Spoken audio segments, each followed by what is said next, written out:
I'm Patrick Lancaster, and right now we are here in the center of New Delhi with Professor Kapil Kumar, who is a historian and is much more capable of educating you on the situation between India and Pakistan as far as the history goes than I am. And I want you to learn with me. I'm bringing you the perspective of people that live here and have lived here and understand the situation a lot more than anyone sitting on a couch thousands of miles away. I'm here for you so you can be educated while I get educated.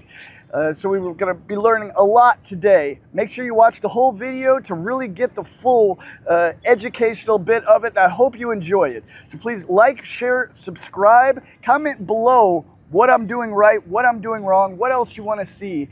And also remember, I'm a totally independent crowdfunded journalist. You can support my work with the link on the screen or in the description. I only report to you. I don't have any editors or directors that are telling me what I should put in my reports. You're the one that I report to. So please support my work, share, like, subscribe. Now let's get into it. Hello, Professor. Jai Hind. Hello. Hello. Very nice to meet you. And as I said, I think you could really educate myself and our viewers on what the situation is now and what it has been and how it came to be. So any insight you could give us into this situation would be really great. We'd appreciate it very much. I know, difficult to start, but I'll say let me start it from what is the situation right now. Great. See, anywhere in the world, what you call terrorism, you pick up any links and those links end up in Pakistan. Anywhere. Okay. It is a country which is shielding the UN declared international terrorists. They are openly roaming there, training terrorists, organizing their camps, exporting them to other countries. And that is why what I say is that Pakistan is a terror manufacturing, training, financing and exporting country. I have a very simple question to ask. 2 days back, the IMF gave some billions of dollars to Pakistan again. Now, if you go to a bank for a loan, and you want to take, say, a car loan. So the bank looks at your credit rating, whether you will be able to repay the loan or not. And you can spend that loan only on the car. You can't spend that loan on any other thing. Has the IMF ever monitored that the money which goes to Pakistan in the name of education, in the name of, climate, all these things, where does it go? In whose pockets? Does it go to the people? And without ensuring these things, on the one hand we say we are fighting terrorism internationally, and on the other hand you fund a state which is continuously promoting terrorism. You see, I won't mince words. I was shocked 2 days back when I found President Donald Trump speaking so high of Pakistan and taking the claim that I have done the ceasefire. I was shocked. Pakistan is the country which shielded the most wanted terror in American history, terrorist in American history, Bin Laden. And the Americans rightly killed him there so. And that country is now being shielded, supported, financed, and being given grant by an American president. What does this mean? What does this indicate? It's like, fine, at that time it was against Soviet Union. But the modern terrorism of Taliban, who created Taliban? We all know how it was created. And now that went out of hands. Can you explain for the people? Maybe see, Taliban was created by America in league with Pakistan when Soviet Union entered Afghanistan.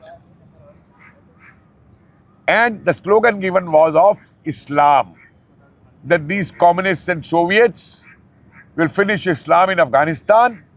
So Islam has to be saved. And for that, these Islamic warriors of Taliban were created.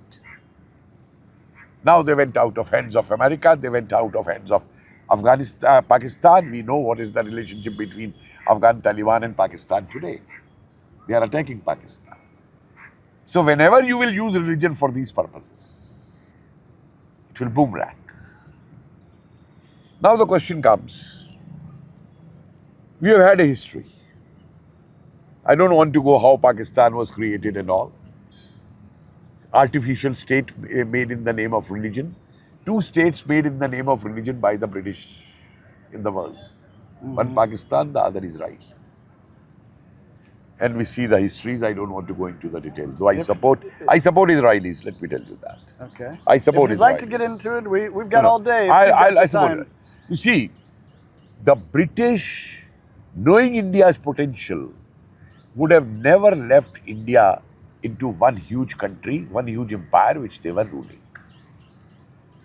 People here in India also talk only that India was divided into India and Pakistan. No!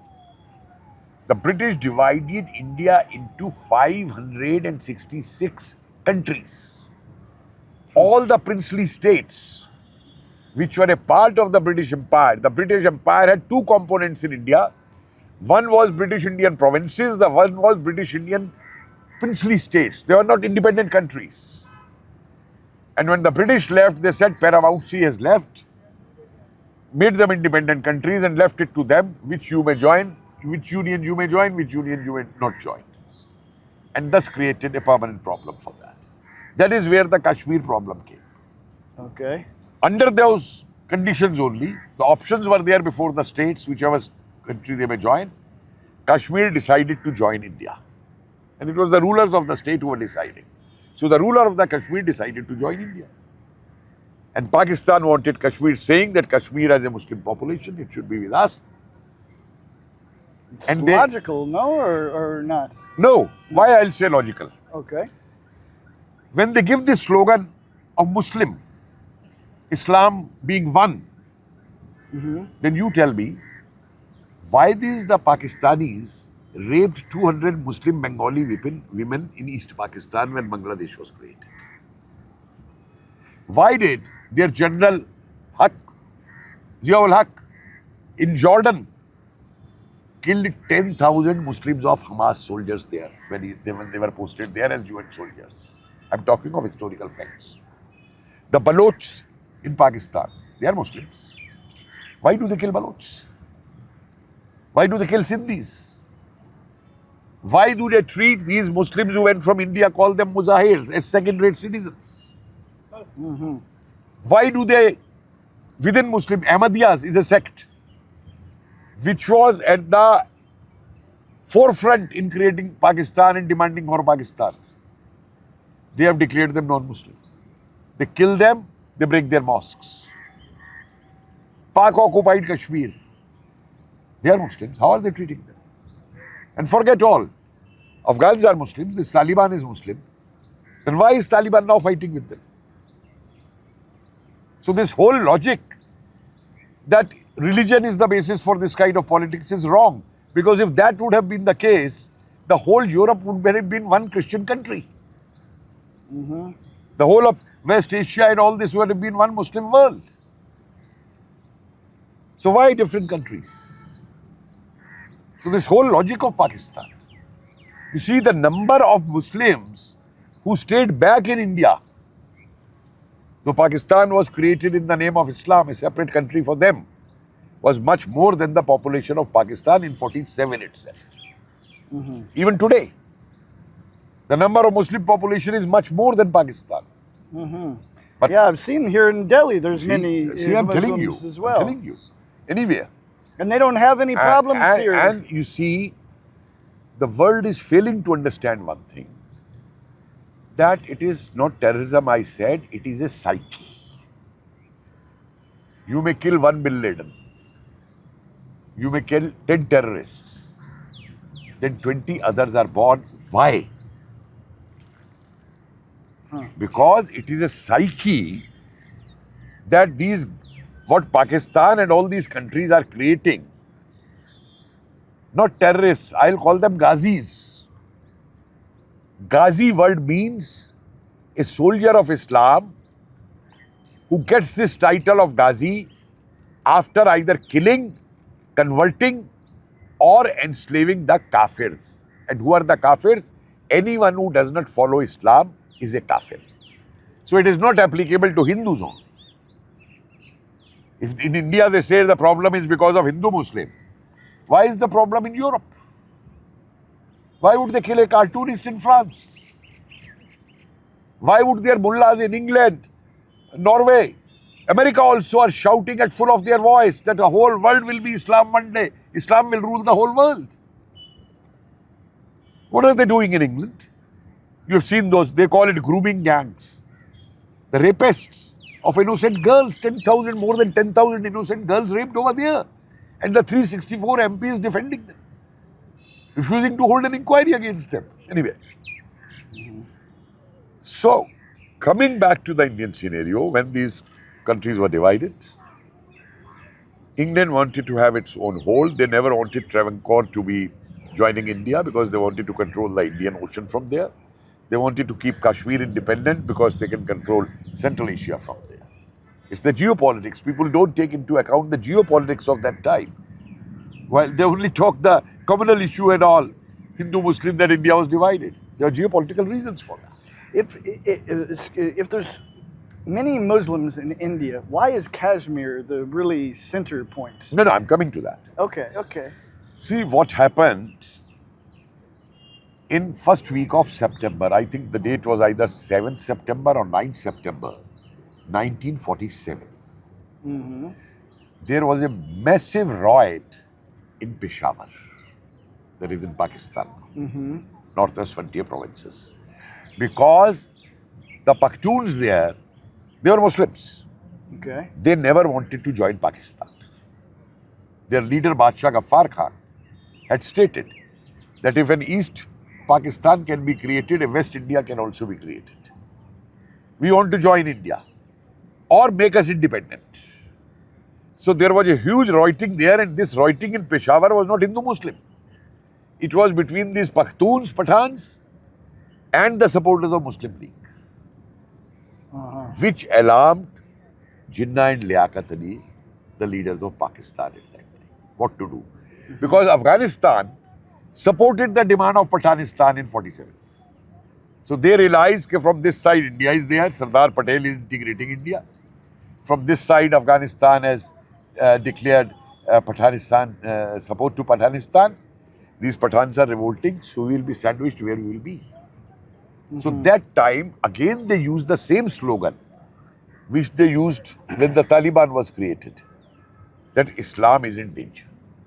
And they said in Kashmir, there is a Hindu ruler, the population is Muslim, so they are being oppressed, so we have to win Kashmir, and then we have to go to Punjab, Patiala, and we have to win Punjab back to Pakistan, because there is a Sikh ruler who has been responsible for atrocities on Muslims. So the whole thing from there was diverted to this side. And that's how the conflict took place. The British played a hypocritic dual role in this. Because both sides, it was only two dominions which were created. And both sides, the chiefs of the army staffs were both British. So even the war which was taking place in 47, they were secretly exchanging between them what is happening where and what operations are to take place. And you know what was their only concern? Their concern was that no British officer should be killed in this war. Then a ceasefire takes place. That is how Pak-occupied Kashmir is created. Because the areas of Kashmir, they would won at that time. The ceasefire took place and peace was created. The issue goes to UN, different formulas come up, different things come up. After that, again there is a war in 1965. They were defeated. In fact, in 47, our political leadership didn't listen to the army. Because army said, okay, don't go for a ceasefire unless we have thrown them out from this whole Kashmir area. But our great leader, Nehru, at that time, on the advice of Lady Mountbatten, he had agreed for ceasefire. There are evidences to that now. Lady Mountbatten's daughter herself, Pamela, has written in her book and all that. So POK was created. Then Nehru went into a policy of India, China, brother, Hindu, Chini, bye, what they used to say. And we faced that music in 1962. And China attacked us. And at that time also, we were in a position to hit back. We were taken by surprise, no doubt about it. Thanks to the communist minister Krishna Menon at that time and Nehru. But we could have hit back. But we never used our air force. Our 5 squadrons were there. We never brought our reserves from down over there to attack. Anyway, then comes 1965, when Pakistan attacks. That's the first time we had a Prime Minister, Lal Bahadur Shastri, a staunch Gandhian and believer of non-violence. But when the country was endangered, he ordered our forces to cross the international border. And the whole world was surprised at that time. What is happening? During these wars, 65 and again 71, America sided with Pakistan. What we fought Pakistan in 65 were the Sabre jets and Star fighters and patent tanks of America, the best weapons of that time. These are of old Second World War, nets and Canberras and all with which we were fighting. We still won. In 71, again this happened, when Nixon had ordered the 7th Fleet to move to save East Bengal being cut from Pakistan, but we won the war again. Today a question comes, sit down and talk. With whom do we talk? Who is the ruler in Pakistan? Do we talk to the army? Do we talk to their interstate intelligence, ISI? Do we talk to the puppet civilian government? Or do we talk to these so-called terrorists who are controlling there? With whom do we talk? We have talked so many times. Our PM took a gesture. You see, while returning, he went unannounced to Pakistan. There was a marriage in Pakistan, Prime Minister, Sharif's family. And he just landed himself in Lahore. Went to wish him, took a gift for that marriage for the daughter, or some marriage was taking place. The Prime Minister even gave a call to Pakistan. Yes, let us fight a war. Let their war be against poverty. Let their war be against this disease, illness. Why fight each other like this? But the response comes from there, and we can't believe them in any way, you see. You see, 2 days back, ceasefire was held. 6 o'clock ceasefire was declared, and within 3 hours, again they fire hundreds of drones. That Hamas mentality, I will say. They learned from that. So we can't believe them. Now they are shocked when we said that we will not give them water. In fact, that water decision of our government was more than putting an atom bomb on Pakistan, you know. Yeah? It is. Well, one of the dams has been opened up. Has it been closed again? See, it is now conflicting information. No. We are doing it and we'll do it. I have no hesitation in saying it. You want water? Okay. Have the water. We don't have to tell them in advance how much water we are going to release. It will flood that areas. And where we will stop that will create famine in those areas. You look at a nation, you see. I don't want to talk of their internal situations, but look at their economy. $90 billion loan Pakistan has to give to different countries and different bodies like IMF and Asian Development Bank. Where does the money go? Their own journalist, one, Arzu Kazmi, she made a very interesting statement once. And mind it, she's a Pakistani journalist. She said, look at the Indian journals. They serve in the army. how poor they are, they come back, just take their pension and live their life. And look at our Pakistani journals. They serve at the borders, put up their hand, dig the snow, take out $20 million, go and settle in America. You look at what a country it is. You see in Indian culture, when a war is there, the wife puts, a tika on the forehead of the husband, gives the husband a sword, go and achieve victory in life, in the war. And here their army chief, Munir, his wife ran away to London. What leadership he will provide to his soldiers? And that is why you hear the stories that soldiers are deserting there, they are resigning over there, leaving up the posts of Baloch and all that and all that. Anyway, that's their headache. I don't want to comment on their internal situations and all. But today's India, see, gone are the days that India will take it. And we shows this to the world on the question when this Ukraine-Russian crisis started and that economic blockade was put against Russia and we were told not to buy oil. And Jaishankar gave a fitting reply. Okay, look at your own allies, how much gas and all they are buying from Russia, and you are trying to tell us that we don't buy oil. We will go buy our own national interests. Today, India stands in a position that we will go by our own national interests, which every country does. I have no problems with America or Russia or anyone who go into this. But two very interesting things are happening in this. Which are the countries backing directly Pakistan? Three countries. Turkey, China, and what is that? Azerbaijan.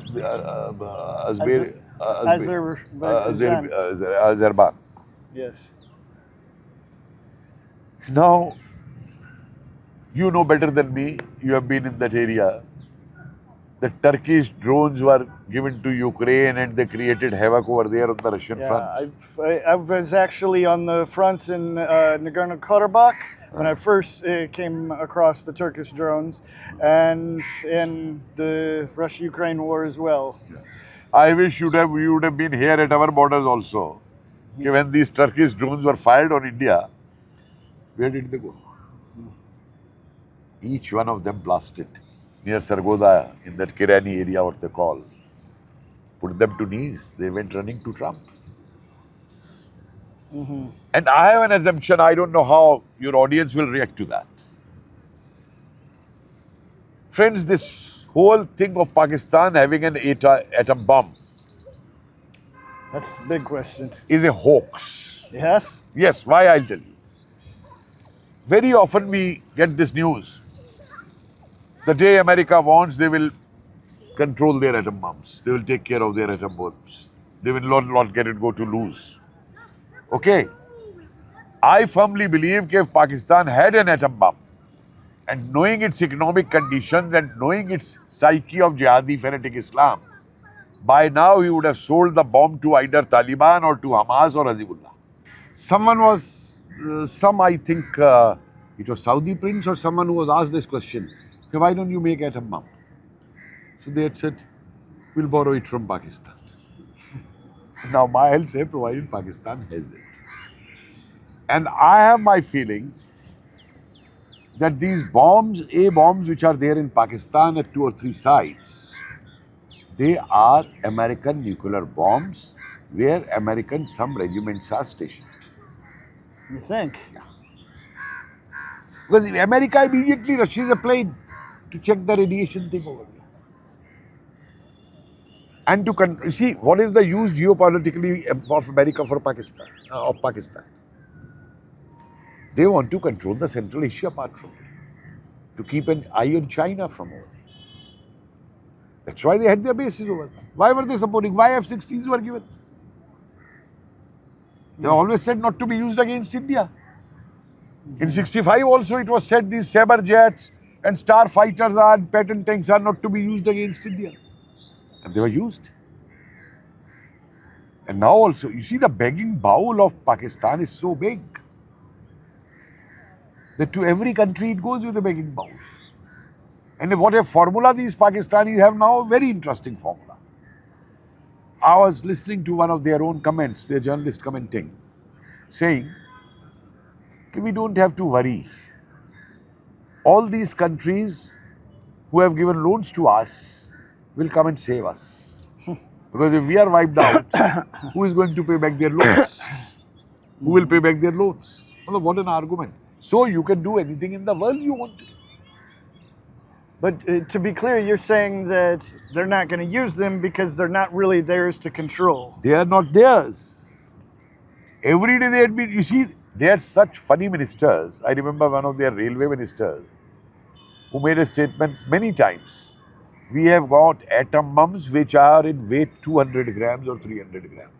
Even 100 grams. 100 grams, like something this. like Yes, that. Yeah, so yes. you can see what a mentality. The other day, in one of the TV debates, one Pakistani was sitting there with a globe. And he said, we will remove your India from this globe. So I laughed at him. I said, since when have you started believing in the globe? Because your book teaches you that the earth is flat. You know. The question comes is here, which is when I'm talking again and again of the psyche. You see, this Ghazwa-e-Hind is a very old psyche. Pakistan is 47 old. It started in the 7th century AD from Turkey itself. We have to win Hindustan. They called it Hindustan. We had not called it Hindustan. Ghazwa-e-Hind they had to do. And that continued in terms of invasions, one after one towards India. Same they did in Crusades when they went to the Europe. And that is what they are doing to Europe, where Europe is not being able to understand. You go to a country, you take refuge there, and then you own your own Shariat laws over there. Which country is going to tolerate that? And this is being done in the name of multiculturalism. What is this multiculturalism? See, multiculturalism can exist only when you respect others' culture also. You can't say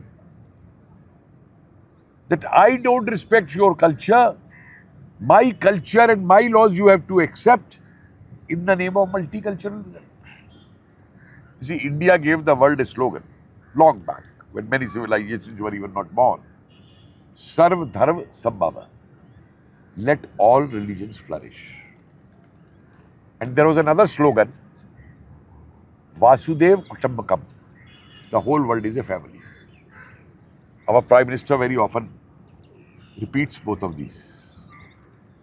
But I have to say that this mantra of Sardar Sambhave and Vasudev Kutumbakam were given at a time when there were no Islamic terrorists. And the world is a family is a slogan for those who believe in family ties, who believe in remaining as a family.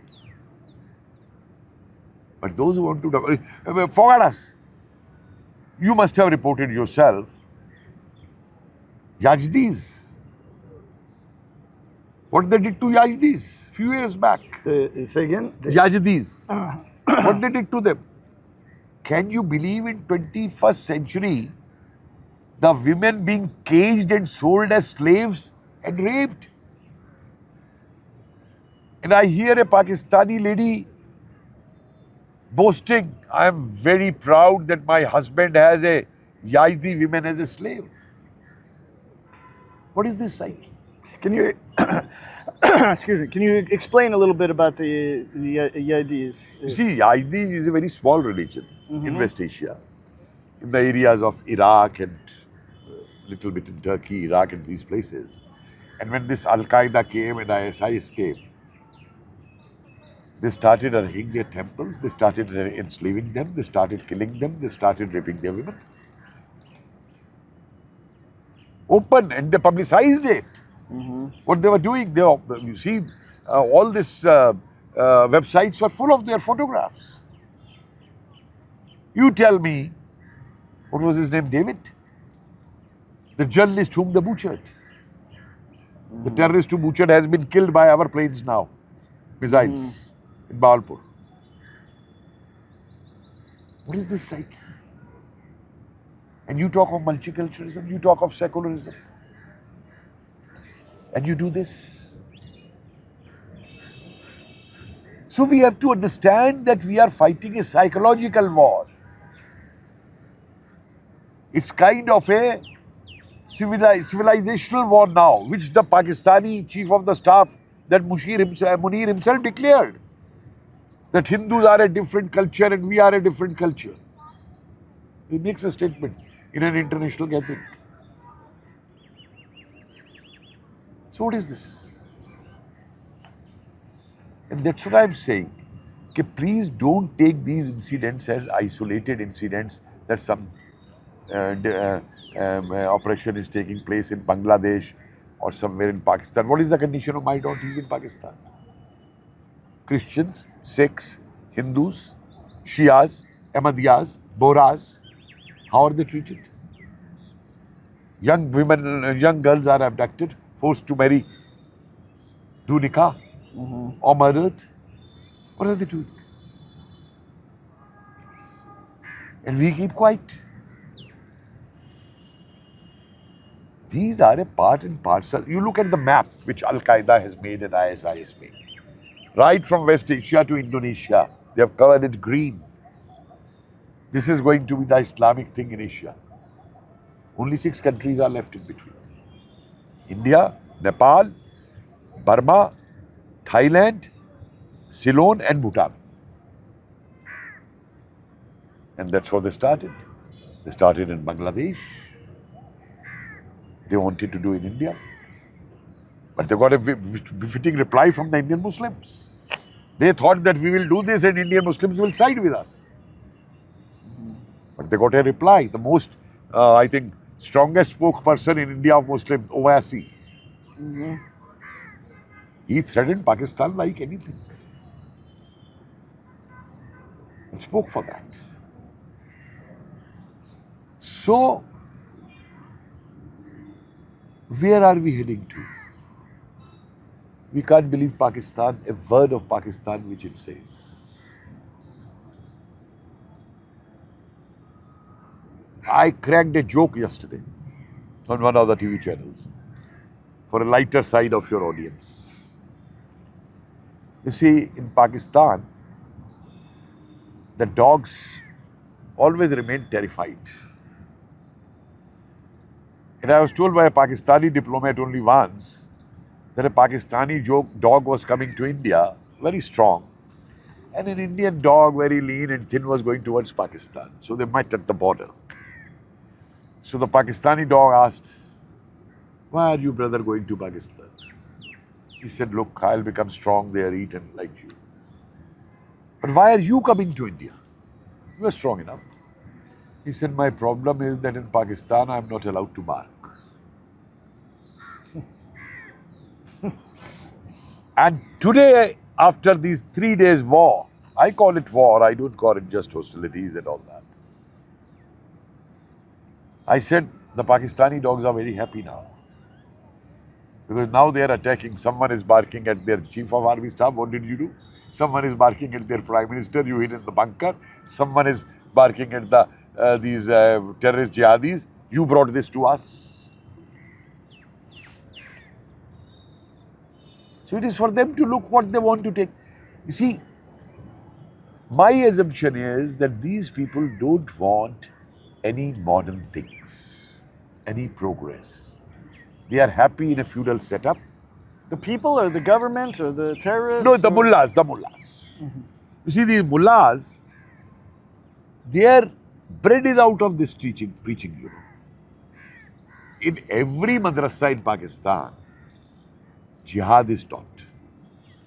I was told by some army officers, foreigners who did some joint courses with Pakistani army, then when you do your shooting practice at a shooting range, so you keep those targets, you know, with round targets and all.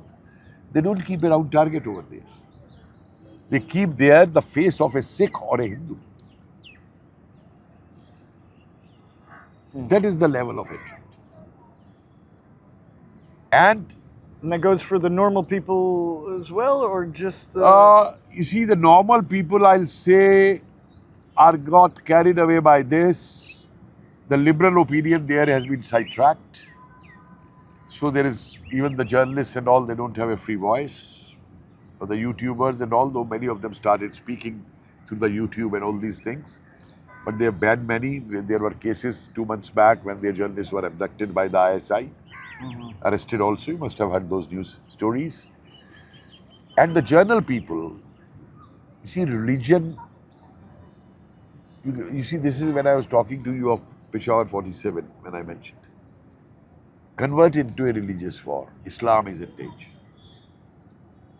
So attack anyone. Be united. But when it comes to you, yeah, I'll raise another thing before your audience. Okay. All these people claim to be the soldiers of Islam, okay, and defenders of Islam. And they accuse us that in India, Muslims are being oppressed. They are very friendly with China. And what is China doing to the Muslims? Vulgars. They can't keep a beard. Their mosques have been razed. They have made bars and dancing clubs over there. Why don't they raise their voice there then? Then where does this question of Islam goes, Islam brotherhood goes away. And China very shrewdly and very conveniently, in its own country, it knows what is the danger and it suppressed them. But outside, China supports these fanatics. You have seen this in the Israel war and all. So this is sheer hypocrisy. We want peace, we don't want a war. But even now,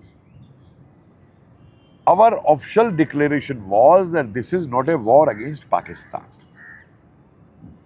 We are attacking and we attacked only the terrorist hideouts and terrorist targets and terrorist headquarters. And even a message was given to the GG military operations in Pakistan. Okay, look, we have hit at the terrorist targets, and if you don't react to that, we are not escalating it. But they reacted, and what did they do? They tried to hit the civilian targets, they tried to hit the military targets, and then we replied. And religious targets. And religious targets, you attacked they sent drones to the Vaishno Devi temple. In Punch, Gurdwara was attacked, 14 Sikhs died over there. So then when we retaliated, one BrahMos missile brought them to knees. And they know it. You see, let me tell your audience. But they say they won. They always won. They won in 47 also, they won in 65 also, they won in 71 also. The largest surrender in the history of the world of 93,000 troops in Bangladesh by their General Niazi. Historically, it's the largest surrender of troops, but they won.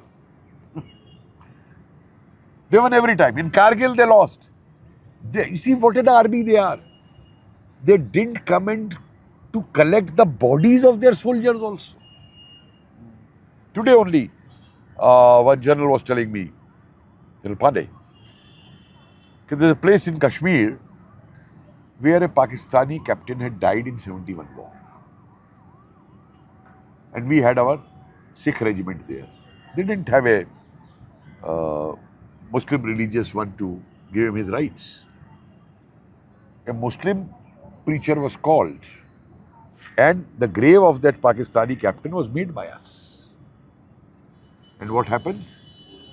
These people fire across the border, blast that grave, and we again make it. This is what we do. But now, things have changed. We are not going to wage war. But we are not those Indians now that if someone slaps us on one cheek, we will offer the other cheek. Sorry. We will not also wait that someone attacks, then we will retaliate. We have attained a strength where if someone dares to raise their hand against us, we'll cut it. I'm very sure it did. I'm not mincing any words about it. And this will happen? This will happen. This will happen. And what will be the result? What you see,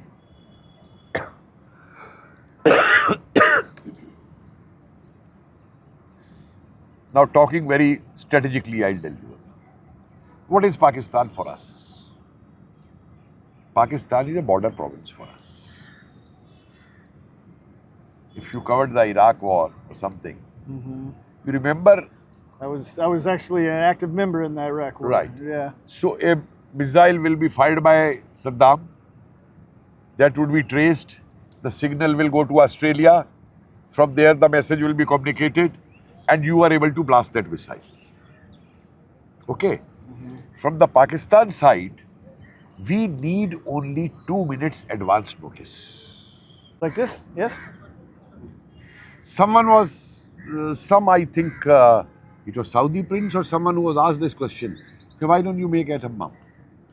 So they had said, we'll borrow it from Pakistan. Now, I'll say, provided Pakistan has it. And I have my feeling, so even if they try to fire nukes on us, our missiles and defense systems are ready and we'll blast them in the air. And these 4 cities, the Pakistanis, if they have some sense, they won't dare to nuke. Because the borders are such, that if a nuke they throw at Amritsar or Jammu or Pathankot, will affect their area more than our areas. Third aspect, every airport or every military position in Pakistan is on our targets. Our missiles can reach there, our planes can reach there. But whole of India is not on the target of Pakistan. Even if they try to blast us in some border areas, we always have a reserve to bring back from there. Pakistan knows this very well. We have to block their one port only, which we did in 71. And now also. This time though we haven't used Air Force till now, or Air Force or Navy at all. We didn't use our ground troops at all. Only thing we have used are missiles. And they can't do anything. And they know it very well. But by showing this, India will... We don't want Pakistan to die as a nation. But yes, it will be bifurcated, and we don't mind that bifurcation. And this breaking of Pakistan, we don't have to do anything. They are breaking on their own. The way they have treated Baloch, exploited their resources, abducted their children, women, young men, torturing them, ruling them by army rule. So they are hitting back. Same is happening now with Pakhtuns. Many Afghans they sent back and all, and now clashes have emerged between Taliban and them. You see, this same Pakistan was so happy when the American forces moved out of Afghanistan, and their ISI chief immediately ran to Kabul. Their ministers ran to Kabul. Oh, now we have Afghanistan, our government, we will dominate Afghanistan's policies and we will dominate Afghanistan. They got a kickback. Afghans are also a very proud nation. And that is one country which was never enslaved. The British fought 4 Afghan wars to win Afghanistan. They couldn't. The Russians, Soviets tried their best to remain there. No, out. The American-dominated regime, out. So, they will teach Pakistan a lesson. There is, you see, very interesting other dimension to this. I think almost 98% of these Pakistanis are converts, converted Muslims. Their grandfathers or forefathers, they converted from Hinduism to Islam. And they think they are the great soldiers of Islam. Even you look at Saudi Arabians and Arabs, they treat them as second-rate Muslims. They don't give them any importance. And these people think they are Turks. So this contradiction itself, and I tell you, I am going to say a very important thing. These sheikdoms, whether it is Qatar, Dubai, Abu Dhabi, Kuwait, Saudi Arabia, Oman, these sheikhs have understood one thing very well, that if the Islamic fanatics take over, the first heads to be fallen will be of these sheikhs. And you can say this by Iran's example, that the king fell there, the pro-American administration fell there, and Iran is being ruled by mullahs. And this is what these mullahs are going to do, of Al-Qaeda and all these. They don't want democracy. They don't want a ruler. They want their own fanatic, religious leader to be their ruler. And that is why so many of them flourish. And these sheikhs have understood that. So, for any conflict, otherwise they would have all combined against Israel by now and attacked Israel. If Islam was only the factor, they would have done that. But they know this very well. Okay, if Hamas comes or Houthis come or Hezbollah come, then these sheikhs will be nowhere, and whatever little percentage they have of those people who are Democrats or liberals and all, they will be nowhere. We have seen this happen. Everywhere, the first attacks they made were of these leftists and liberals only, who tried to take up their flags everywhere of Palestine in American universities also. They were the ones hit by these Islamic fanatics. I don't know when the world will realize this. In Iraq, they destroyed that museum. They killed that curator of the museum. So what does it mean? They did Bamiyan, the Buddha statues. So they are out to kill every other culture. I went to Syracuse in Greece. Was it Greece? No, Italy. Syracuse on the Mediterranean. There's a church there now. Now this church was converted 4 times into a mosque when the Arabs won it. And when the Italians won it, it was converted back into a church. And you see, these people go against even their fundamental principles of their holy book. Their holy book says that at any such place where the worship of as other religion has been done, you can't do your own worship. Then why are they buying old churches in England to convert them into mosques? Why did they destroy so many temples in India and constructed mosques over there? Some people say it's a religion of peace. Terrorism has no religion. My question is, every terrorist shouts religious slogans before doing the terror act. Why? And if that is the case, then why don't all these mullahs come out and condemn these terrorists who are doing terrorism in the name of shouting Islamic slogans. They won't do that. Why don't they do that? You name me a single country in the world. I think the only exception could be Malaysia, I think,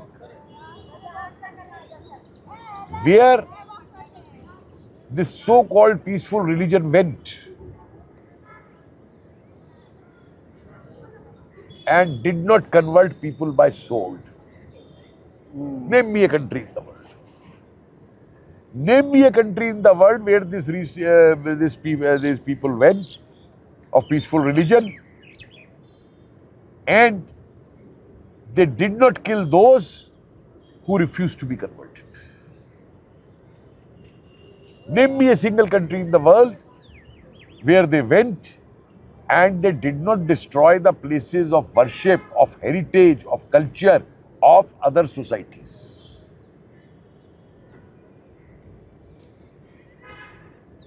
We've seen it over and over again. It's happening again. I tell you, as a historian, I taught history for 44 years. I never thought that what I am teaching as history, I will see it happening again in my life now. I could not have imagined, as I said, that women being caged and sold as slaves in 21st century. 10,000 innocent girls in England being raped. And today, their jihad has taken multi-dimensional phases. I don't know, people have forgotten that doctor in Ceylon, Sri Lanka, to whom the patients, women of other religion would come and he will operate them so that they couldn't give children. We have this happening elsewhere, in India particularly. And it's happening in England also. That you lure Hindu girls through social media by changing your names and everything and all. Rape them. Or if they want to marry, okay, convert to my religion. There's another thing going on here in India, I tell you, which I call population jihad, and I'll give you my... But sorry, can I Sure. interject a bit there? You, on one hand, you say Muslims are here in India, not under duress and everything, but it seems like you're talking pretty heavily against Muslims in other countries. No. You see, let me tell you. Let me make my situation very clear. I am not against any religion. I am not against any individual. What I am speaking is against this psyche of fanaticism. So any Muslim who follows this psyche, I'll oppose him. I'll not oppose Muslims in general. There have been Muslims, nationalist Muslims, so many of them, even now today. I'm not against any religion or any individual. I'm against the psyche of fanaticism. This fanatic psyche. Fanatics. Yeah. And anyone who has this fanatic psyche, any religion, I'll oppose it. Extremists and they're not terrorism. extremists, they're not terrorists. As I said, the way Pakistan has projected them is Ghazis. You know. Okay. So you're I oppose Khalistanis who act in terrorism. My wife comes from a Sikh family. She opposes them, I oppose them. And I'm shocked that America, who says that we are against terrorism, they shelter them. That's Pannu hiding in America.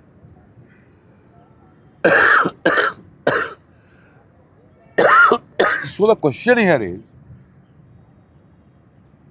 we have had and we have and will continue to have nationalist Muslims. Yeah, my wife comes from a Sikh family, but she opposes these terrorists. And I'm surprised that a country like America, which declares they are against terrorism, they shelter Khalistani terrorists over there, like Pannu and all. Headley was from where? David Headley, the Mumbai blast, in which Americans were also killed. And you see, not against any individuals. Our spokesperson from the army was Colonel, a women Muslim colonel these days. We had Abdul Hamid, who destroyed 7 Pakistani tanks in I think it was 61-75 wars. We had Colonel Usmani, 1947, Brigadier Usmani. And we had a host of Indian nationalists from Azimullah in 1877 to revolutionary Ashfaqullah and the whole Azad Hind Fauj, INA of Bose. All Hindus and Muslims, they were together. We people want that the ditch should not be widened. We should cover it. And the biggest culprits in widening this ditch are the so-called communists. They cash on it. Now, China is the godfather for them after Soviet Union. Yesterday, there was a demonstration at China's behest in Calcutta, in Bengal, where they protested against this Operation Sindoor in Pakistan. The Indian forces killed innocent children and women over there. They killed terrorists over there. China is today the biggest money lender in the world, the biggest blackmailer in the world. He will lend money and then blackmail the countries. He is the biggest land usurper. Name me a neighbor whose lands China has not usurped. Vietnam War, they supported Vietnamese against Americans. And the moment Americans left, they fought with Vietnam and took their territories. Even Russia also, they have differences in Siberia and those regions, Manchuria and all. Tibet, with India, with Burma. Which country? Do they give any liberties to their people? Can the person speak over there against their any critical word about their Communist Party in public? Tiananmen Square, we remember what happened. And these communists, like jokers, they take dictates from there. I will not talk of other political parties. But some of them have a treaty with China or some overseas office in Turkey and all that. Well, it's their outlook, what they want to do. But let me tell you one thing, like Americans, if anything comes on America, I think you all will stand together, irrespective of which government is there. Today, the situation in India is there that no Indian is going to tolerate the criticism of its army, and no one is going to tolerate anything if it is against Indian nationalism. India is emerging. India was an economic power 1,000 years back when we got enslaved. So money is not everything for us. We have that historical experience with us. So Okay. Yeah. So today, we are going strong in economy. We are going strong in our infrastructural development. We are going strong in defense. And at the same time, we are strongly pleading for peace, for cooperation, and for development for all. Our PM had the guts to tell Putin also at his face that war is not the solution. He told Zelensky also that war is not the solution. And we have told this to Pakistan also. But, as I said, now we are strong enough to defend ourselves. Even China won't be able to help Pakistan in any way. All right, well, it's been very educational. I really appreciate it, but unfortunately, we have to wrap it up. And I hope to meet you again and Anytime, you're most get welcome. even more in depth in the you're most situation welcome. and You're the most history. welcome. Thank you very much, sir. I really appreciate My it. pleasure, my pleasure. Yes. All right. Well, I hope you guys learned something with us. As we say, we get as many perspectives as possible. Hopefully, we're going to get some more different perspectives.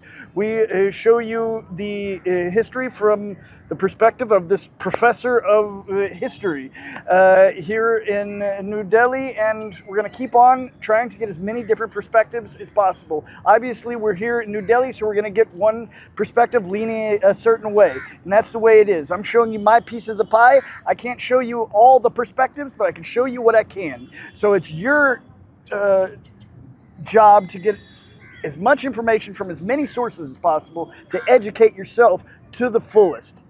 So please like, share, subscribe. We've got a lot more to come. And remember, I'm a totally independent crowdfunded journalist. You support my work with the link on the screen or in the description. Let's do this together. We're out.